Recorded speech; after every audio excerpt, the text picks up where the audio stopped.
Viral pria tantang duel polisi saat penggerbekan sabung ayam di Blitar. Viral video penggerbekan arena sabung ayam di Blitar oleh Polresta Blitar.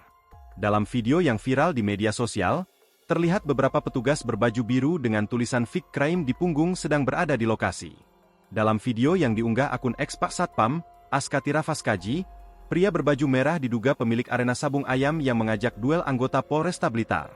Sepertinya dari 5 Maret 2025 kemarin belum ada klarifikasi, tulis akun tersebut. Dalam video itu, para petugas berkemeja biru tampak tidak bereaksi terhadap provokasi pria berbaju merah tersebut. Mereka hanya berdiri diam tanpa membalas kata-kata yang dilontarkan. Belum ada keterangan resmi dari pihak kepolisian terkait kejadian ini. Warganet ramai menyoroti sikap petugas yang tetap tenang meski dihadapkan dengan provokasi. Banyak yang menunggu klarifikasi dari aparat terkait status pria dalam video tersebut dan perkembangan lebih lanjut dari penggerbekan arena sabung ayam di Blitar.